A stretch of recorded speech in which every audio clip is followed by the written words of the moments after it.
সত্যি বলতে যদি আমাকে আরেকটা সুযোগ দেওয়া হতো তাহলে আমি অবশ্যই আমার ২০ দশকেই বিয়ে করতে চাইতাম। ৩০-এর পরে গিয়ে বিয়ের জন্য মানুষ খোঁজার বদলে, কারণ ৩০ পার হয়ে গেলে তুমি বুঝতে পারো তোমার আশেপাশে বিপরীত লিঙ্গের এমন মানুষ খুবই কম থাকে যাদের প্রতি তুমি সত্যিকারের আকর্ষণ অনুভব করতে পারো। সবাইর আগ্রহ, শখ সবকিছুই তখন বদলে যায়।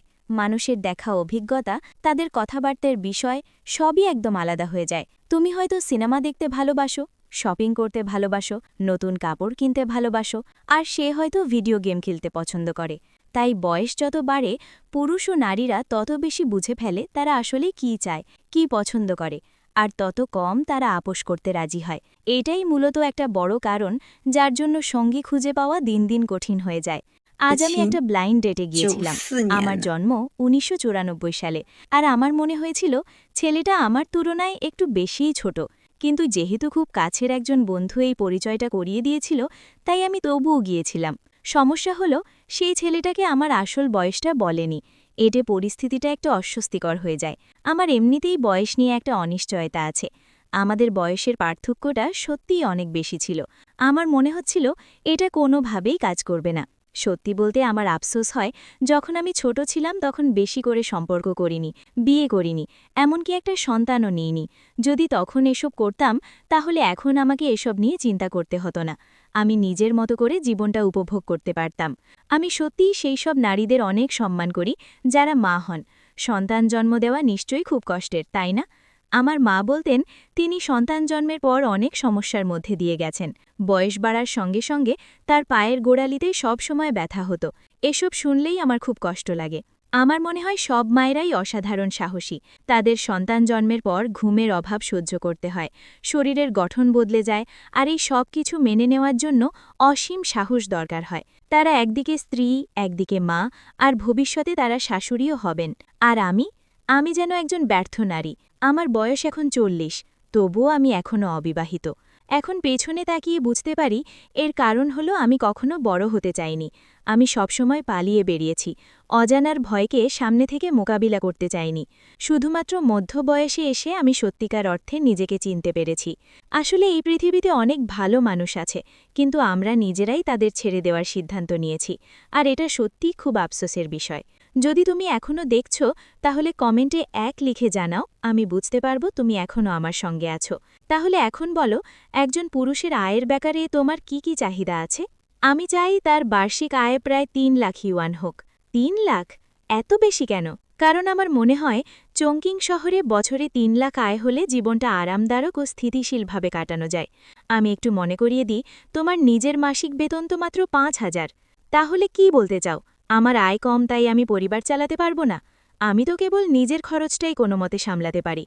তার মানে হচ্ছে পুরুষটাকেই পুরো পরিবার চালাতে হবে, সন্তানদের লালন পালন করতে হবে, বাবা মায়ের দেখাশোনা করতে হবে, বাড়ির লোন ও গাড়ির ঋণ শোধ করতে হবে, দৈনন্দিন খরচ আর সামাজিক দায়িত্ব সবই সামলাতে হবে।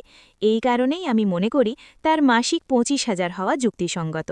এটা যুক্তিসঙ্গত কিনা সেটা তোমার ঠিক করার বিষয় না। তুমি কি মনে করো চংকিংয়ে এমন অনেক মানুষ আছে যারা বছরে ৩ লাখের বেশি আয় করে? তোমার বাবা কি বছরে ৩ লাখ আয় করতেন? না। তাহলে কি তোমার বাবা তোমাকে বড় করতে পারেননি? সেটা ছিল ভিন্ন সময়। তখন শুধু খাওয়া, পড়া আর পড়াশোনা হলেই চলত। কিন্তু এখনকার বাচ্চারা আলাদা। তাদের এক্সট্রা ক্লাস লাগে, টিউশন লাগে, নানা ধরনের কার্যক্রমে অংশ নিতে হয়। তাহলে বলো তো, তোমার সহকর্মীদের মধ্যে কতজন এত আয় করে? আমার বস করে, এমনকি আমার ম্যানেজারও বছরে ১০ লাখের বেশি আয় করে। আর আমাদের কোম্পানিটাও খুব বড় না। চংকিংয়ে আমাদের মতো ছোট ছোট কোম্পানি অনেক আছে, যেখানে ছোট ছোট বস আর ম্যানেজাররা আছে। কিন্তু সেই বস আর ম্যানেজাররা কি তোমার মতো মেয়েদের সঙ্গে ডেট করে? তারা তো অনেক আগেই বিয়ে করে ফেলেছে। আমি কিন্তু বুদ্ধিহীন কেউ নই। এই কারণেই আমি বাইরে এসে খুঁজছি। তাহলে তুমি বলো, তোমার কি আছে যা দিয়ে তুমি ওই ধরনের মানুষদের আকর্ষণ করবে? আমি দেখতে সুন্দর, আমার আশেপাশের সবাই বলে আমি খুবই সুন্দরী। কিন্তু তুমি তো ইতিমধ্যেই ৩০-এর কোঠায়। যদি না তুমি বাকি সবকিছু, উচ্চতা, শিক্ষা, চেহারা, বয়স, সম্পদ সবকিছু উপেক্ষা করে শুধু তার আয়ের দিকেই মনোযোগ দাও, তাহলে হয়তো একটা সুযোগ থাকতে পারে। কিন্তু তুমি সেটা করবে না। তুমি এখনও চাও সে অবিবাহিত হোক, তাই না? তুমি চাও তার চেহারাও অন্তত গড়পড়তা ভালো হোক, তাই না? কিন্তু যেসব অবিবাহিত পুরুষ বছরে ৩ লাখ আয় করে এবং দেখতে ভালো, তারা তোমাকে বিবেচনাই করবে না। কেন করবে না? আমার অবস্থাও তো খারাপ না। আমার ভালো শিক্ষা আছে, উচ্চতাও ভালো। আমি একমাত্র সন্তান, আমার উপর কোনো পারিবারিক বোঝাও নেই। কিন্তু এগুলোই তো তারা খুঁজছে না। চাহিদাগুলো একে অপরের সঙ্গে মেলে না। চলো একটা উদাহরণ দিই। চংকিংয়ের সাধারণ প্রাইভেট সেক্টরের পুরুষরা বছরে হয়তো ৫০,০০০ থেকে ১ লাখ আয় করে। সরকারি প্রতিষ্ঠানে যারা কাজ করে তারা প্রায় ১,২০,০০০-এর মতো আয় করে। ভালো হলে হয়তো ১,৫০,০০০ পর্যন্ত যেতে পারে। সাধারণ সরকারি কর্মচারী বা পাবলিক সেক্টরের কর্মীদেরও বছরে প্রায় ১,৫০,০০০-এর মতো আয় হয়। তাহলে তুমি কি ভেবে দেখেছ যারা বছরে ৩ লাখ আয় করে তারা কেমন মানুষ? তারা আমার বসের মতো মানুষ। আর তুমি এখনও এটাকে সাধারণ বলছো? প্রাইভেট কোম্পানি হোক, লিস্টেড কোম্পানি হোক, রাষ্ট্রায়ত্ত প্রতিষ্ঠান হোক কিংবা কেন্দ্রীয় প্রতিষ্ঠান, এই মানুষগুলো সাধারণত মধ্যম স্তরের ম্যানেজমেন্ট বা তারও উপরের পদে থাকে, অথবা তারা খুব দক্ষ টেকনিক্যাল এক্সপার্ট। কিন্তু তারা ম্যানেজার হোক বা টেকনিক্যাল, একটা জিনিস সবার মধ্যে সাধারণ: তারা ভীষণ ভীষণ ব্যস্ত। তারা এমন বস না যারা শুধু আদেশ দিয়ে কাজ করায়, আবার এমন জুনিয়র কর্মচারীও না যারা আরামে সময় কাটায়। তারা ধনী পরিবারের ছেলে বা রিচ সেকেন্ড জেনারেশনও নয়, কারণ ধনী পরিবারের জন্য ৩ লাখ টাকা কিছুই না। যারা বছরে ৩ লাখ আয় করে তারা সেটা অর্জন করে তাদের সময় আর শক্তি দিয়ে, ওভারটাইম করে, ব্যবসায়িক সফরে গিয়ে, সামাজিক দায়িত্ব পালন করে। তাহলে তারা কেমন নারীকে জীবনসঙ্গী হিসেবে চায়? তারা এমন কাউকে চায় যে মার্জিত, ভদ্র, ভালো ব্যক্তিত্বের অধিকারী, যার একটু স্বভাব থাকতে পারে কিন্তু অহংকার বা অযৌক্তিক আচরণ থাকবে না। সবচেয়ে ভালো হয় যদি সে রান্না করতে পারে, পরিবারের সম্পর্কগুলো সুন্দরভাবে সামলাতে পারে এবং ঘর সংসারকে স্থিতিশীল রাখতে পারে। অথবা এমন কেউ যার পরিবার তাকে সমর্থন করতে পারে, কারণ এই দুই ধরনের নারী কোনো না কোনোভাবে তার বোঝা কমাতে সাহায্য করে। এই ধরনের পুরুষদের জন্য তোমার আয় বা শিক্ষার গুরুত্ব খুব বেশি না, কিন্তু তোমাকে অন্তত যুক্তিসঙ্গত আর উদার মানসিকতার হতে হবে। তুমি কি মনে করো আমি যুক্তিসঙ্গত নই? আমি তো মনে করি আমি যথেষ্ট যুক্তিসঙ্গত। আমি পরিষ্কারভাবে বলছি, তুমি তাদের টার্গেট গ্রুপের মধ্যে পড়ো না। এই পুরুষরা তাদের আয়ের জন্য কঠোর পরিশ্রম করেছে। তাদের নিজস্ব অভিজ্ঞতা আছে, নিজস্ব মানদণ্ড আছে। তারা খুব ভালো করেই জানে তারা কেমন জীবনসঙ্গী চায়। এটা তুমি কি মনে করো বা তুমি কি পাওয়ার যোগ্য সেটার উপর নির্ভর করে না। তাহলে কি তুমি বলতে চাও আমার জন্য এটা অসম্ভব? আমি একটা প্রশ্ন করি, বছরে ৩ লাখ আয় করে এমন কোনো পুরুষ কি কখনো তোমাকে প্রস্তাব দিয়েছে? না, কিন্তু সেটা শুধু এই জন্য কারণ আমার সামাজিক পরিধি ছোট।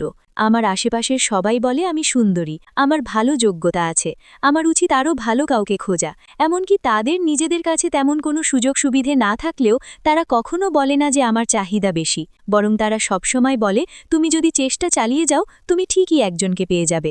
তুমি জানো এর একটা নাম আছে, একে বলে তোষামদ বা ফ্ল্যাটারি। সবচেয়ে নিরপেক্ষ মানদণ্ড হলো এটা। যদি ওই ধরনের কোনো পুরুষ কখনো তোমাকে পছন্দ না করে বা তোমার পেছনে না লাগে, তাহলে বাস্তবের বাজারে তোমার সেই দামের মূল্য নেই। জীবনে হোক বা সঙ্গী নির্বাচনে কখনোই ভদ্র কথাকে বাস্তব ভেবে ভুল করো না।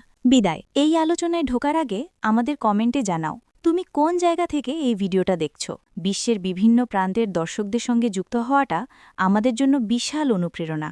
আমি একটা বিষয় বুঝেছি, বিয়ের বাজারে বয়স বেড়ে যাওয়া অনেক নারীর সবচেয়ে বড় সমস্যা হল ডাবল স্ট্যান্ডার্ড বা দ্বিমুখী মানসিকতা। কিছুদিন আগে আমি ৪০ বছর বয়সী একজন নারীর সঙ্গে কাজ করেছিলাম। তিনি ছিলেন স্থানীয় একজন নারী, একটি শিক্ষিত, ইন্টেলেকচুয়াল পরিবার থেকে আসা। সরকারি ব্যবস্থার ভেতরে চাকরি করতেন, নিজের একটি বাড়ি ও গাড়ি ছিল।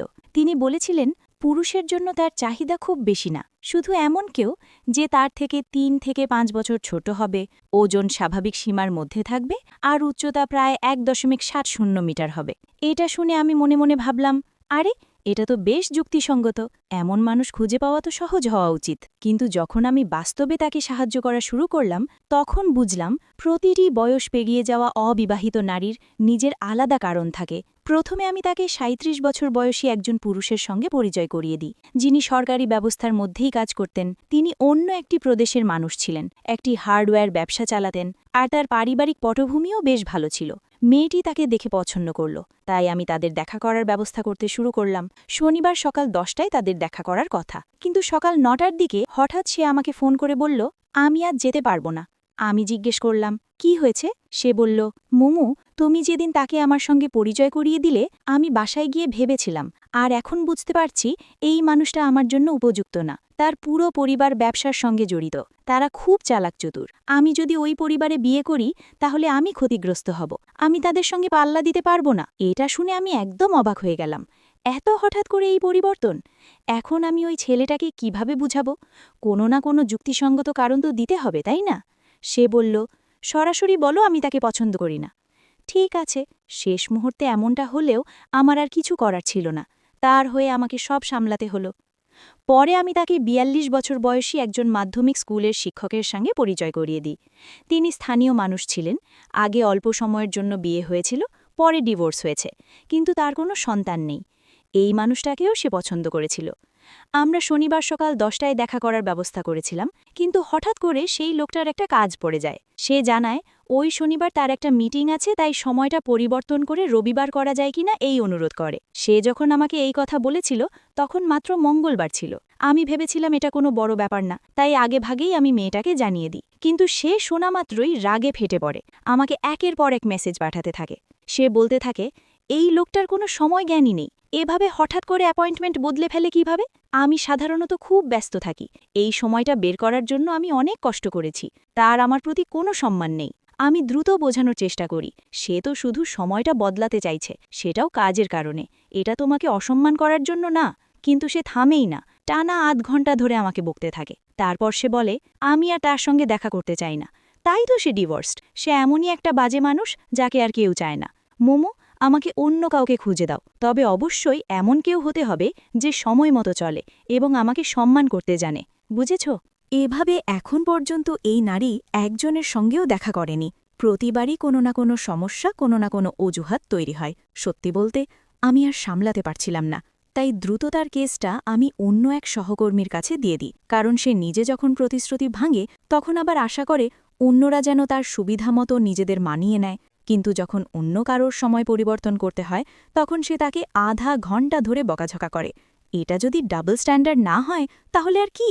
আর শুধু এটুকুই না, অনেক বয়স পেরিয়ে যাওয়া অবিবাহিত নারীদের মধ্যেই এই ধরনের দ্বিমুখী মানসিকতা দেখা যায়, বিশেষ করে অর্থনৈতিক বিষয়গুলোতে। তারা মনে করে পুরুষের জন্যই স্বাভাবিক খাবারের বিল দেওয়া, ছোটখাটো উপহার কেনা, কিন্তু তারা যেহেতু নারী তাই তাদের নিজের পক্ষ থেকে কিছু দেওয়ার প্রয়োজন নেই। এটাও এক ধরনের ডাবল স্ট্যান্ডার্ড। মা বাবা সবসময় বলেন সম্বন্ধ করে বিয়ে বা ম্যাচমেকিং আর প্রেম করে বিয়ে এক জিনিস না। সবসময় এই চিন্তা করে বসে থেকো না যে সে তোমার পেছনে ঘুরছে কিনা। যারা সম্বন্ধের মাধ্যমে সম্পর্ক খুঁজতে আসে তাদের এসব খেলা খেলার সময় নেই। যেসব বয়স পেরিয়ে যাওয়া অবিবাহিত নারী এখন আর একা থাকতে চায় না, তাদের প্রথম ধাপ হল নিজেকে সঠিকভাবে চিনতে শেখা। খুব বেশি দাবি করো না, আর খুব খামখেয়ালিও হয়েও না। তুমি কি কখনো অ্যাডাল্ট মুভি বা এই ধরনের কিছু দেখেছ? থাক থাক, বাদ দাও। আমি তোমাকে একটা কথা বলি, যদি কোনো ছেলে তোমাকে পছন্দ করে যার উচ্চতা ১.৬৭ মিটার এবং মাসে মাত্র ৫,০০০ আয় করে, তাহলে কি তুমি তাকে গ্রহণ করবে? আসলে সেটা সমস্যা না, যদি আমাদের মূল্যবোধ বা ভ্যালিউজ আলাদা হয় সেটাই বেশি গুরুত্বপূর্ণ। যদি তার নিজের কোনো বাড়ি না থাকে, গাড়িও না থাকে, তাতেও সমস্যা নেই, যতক্ষণ তার উচ্চাকাঙ্ক্ষা বা অ্যাম্বিশন আছে ততক্ষণ ঠিক আছে। সে কি তোমার খরচ চালাতে পারবে? হাহা, অবশ্যই আমি নিজেই নিজের খরচ চালাতে পারি। তাহলে তুমি এখন সিঙ্গল? হ্যাঁ, অনেক দিন ধরেই আমি একা আছি। এত সুন্দর হওয়া সত্ত্বেও এতদিন ধরে সিঙ্গল? হাহা, আসলে এখনও ঠিক মানুষটার সঙ্গে দেখা হয়নি। তাহলে তুমি কেমন ধরনের মানুষ পছন্দ করো? অভিনেতার মতো কেউ, তবে আসলে এমন কেউ যাকে দেখতে ভালো লাগে। তাহলে কি তোমাকে পটানো কঠিন? না, তেমন না। আমার মনে হয় যদি অনুভূতিটা ঠিক হয় তাহলে খুব দ্রুতই সবকিছু হয়ে যেতে পারে। ওয়াও, তোমাদের দিনটা তো বেশ সুন্দর কাটছে। আমি তোমাকে একটা কথা বলি, সাধারণ পুরুষরা কখনোই একজন ডিভোর্সড নারীকে স্ত্রী হিসাবে গ্রহণ করে না। সাধারণ পুরুষরা তাদের উপপত্নীকেও বিয়ে করে না। সাধারণ পুরুষরা অবশ্যই অন্য কারোর সন্তানকে বড় করতে চায় না, বিশেষ করে যার সঙ্গে কোনো রক্তের সম্পর্ক নেই। তাই বাস্তব জীবনে যতক্ষণ তোমার স্বামী উপার্জন করতে পারে এবং পরিবার চালাতে সক্ষম, ততক্ষণ তোমার ডিভোর্স নেওয়া উচিত নয়। নিজেকে খুব বেশি আকর্ষণীয় ভেবে বসো না। এমনটা ভেবো না যে তোমার চাহিদা খুব বেশি। এসব শুধু পচা ডিমে মাছির ভিড় জমার মতো, একটু স্বার্থের জন্য আসে। বাস্তবতা এতটাই নিষ্ঠুর, বাস্তবতা এতটাই কঠিন। যেসব সুন্দর কল্পনা তুমি করো সেগুলো আসলে তোমার নিজের মন গড়া ধারণা। তাই যদি তোমার স্বামী এখনও সংসারে টাকা আনতে পারে, যদি সে সহিংস না হয়, যদি তার কোনো গুরুতর খারাপ অভ্যাস না থাকে, তাহলে তাকে সংসারেই রাখো, ডিভোর্স নিও না। দ্বিতীয় বিয়ে আসলে কিছুই না, এটা এক ধরনের নগ্ন লেনদেন। ডিভোর্সের পর পুরুষরা শুধু চায় দীর্ঘমেয়াদী, সস্তা এবং স্থিতিশীল সম্পর্ক, আর নারীরা, যদি তারা অর্থনৈতিকভাবে দুর্বল বা অসুবিধাগ্রস্ত হয়, তারা শুধু চায় দীর্ঘমেয়াদী আর্থিক নিরাপত্তা। দ্বিতীয় বিয়েতে নির্ভরতা পাওয়া, একটা আদর্শ পরিবার পাওয়া, এসব আশা করা অসম্ভব। শেষ পর্যন্ত তুমি বুঝতে পারবে সব কিছুই বৃথা, যেন বাঁশের ঝুড়ি দিয়ে পানি তোলার মতো। এই কারণেই সাধারণ নারীদের ডিভোর্স নেওয়া উচিত নয়, সত্যিই উচিত নয়। বাস্তবতা নিষ্ঠুর, সত্যটা তীক্ষ্ণ এবং কষ্টদায়ক, কারণ প্রথম বিয়েতে থাকে ভালোবাসা, একসঙ্গে থাকার মধ্যে পারিবারিক বন্ধনও তৈরি হয়, তাই না? থাকে দায়িত্ববোধ, থাকে বিবেক, আর থাকে যৌথ সন্তান। কিন্তু দ্বিতীয় বিয়েতে এসব কিছুই থাকে না, এটা শুধু কোনোভাবে মানিয়ে নেওয়া। যেমন মাছের সাথে মাছের মেল, চিংড়ির সাথে, কচ্ছপের সাথে, মানে যার যেমন অবস্থা সে তেমন কারো সাথেই জোটে। যতক্ষণ না এক পক্ষের আর্থিক অবস্থা ভেঙে পড়ে বা কারোর বড় কোনো অসুখ হয়, প্রথম বড় ঝামেলাতেই তারা আলাদা হয়ে যায়। 你们知不知道男人难过到极致会是什么样？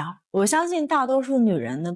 তুমি কি জানো একজন পুরুষ যখন চরম দুঃখে ভেঙে পড়ে তখন সেটা কেমন হয়? আমার মনে হয় বেশিরভাগ নারী কখনোই পুরুষদের সেই দিকটা দেখে না, কারণ নারীরা অনেক সময় শুধু নিজেদের অনুভূতিগুলো নিয়েই ভাবতে থাকে। তারা যখন আবেগে ভেসে যায় তখন আশেপাশে কী ঘটছে তা অনেক সময় উপেক্ষা করে ফেলে। কিন্তু পুরুষরা যখন চরমভাবে ভেঙে পড়ে তখন সেটা হয় এক ধরনের অদৃশ্য, ছোঁয়া যায় না, বলা যায় না এমন মানসিক চাপ আর ক্লান্তি। ঘটনাগুলো নিজে একজন পুরুষকে ভাঙে না, ভেঙে দেয় তার ভেতরের অনুভূতিগুলোকে। তাই যখন একজন পুরুষ সেই চরম পর্যায়ে পৌঁছে যায় তখন তুমি তাকে এমন একজন মানুষে পরিণত হতে দেখবে যে প্রায় মানসিকভাবে অস্থির মনে হয়। এক মুহূর্তে সে নিজেকে বোঝায় সব ঠিক আছে, পরের মুহূর্তেই সে সেটা মেনে নিতে পারে না। একসময় তার মনে হয় আকাশ যেন ভেঙে পড়েছে, পরের মুহূর্তে সে নিজেকে বলে এটা তো শুধু একটা ব্রেকআপ, সবারই হয়, এতে এত বড় কিছু না, যতক্ষণ আমি বেঁচে আছি সব ঠিক হয়ে যাবে। আবার কিছুক্ষণ পর তার মনে হয় এই পুরো পরিস্থিতি তাকে শ্বাসরুদ্ধ করে দিচ্ছে। এভাবে সে ভেতরে ভেতরে ভেঙে পড়ে, কিন্তু বাইরে কিছুই প্রকাশ করতে পারে না। নীরবে সব সহ্য করে, সময় আর মদের ওপর ভরসা করে নিজেকে সামলানোর চেষ্টা করে। শেষ পর্যন্ত হ্যাঁ, সে এই সময়টা পার করে ফেলে, কিন্তু তখন সে যেন এক ধরনের ভারের মতো হয়ে যায়। তার জীবনের আনন্দ, দুঃখ, অতীতের ক্ষণিক মুহূর্তগুলো সবকিছু তাকে ভেতর থেকে ছিঁড়ে ফেলে দেয়, তাকে ক্ষত বিক্ষত আর ভাঙে চোরমার করে দেয়।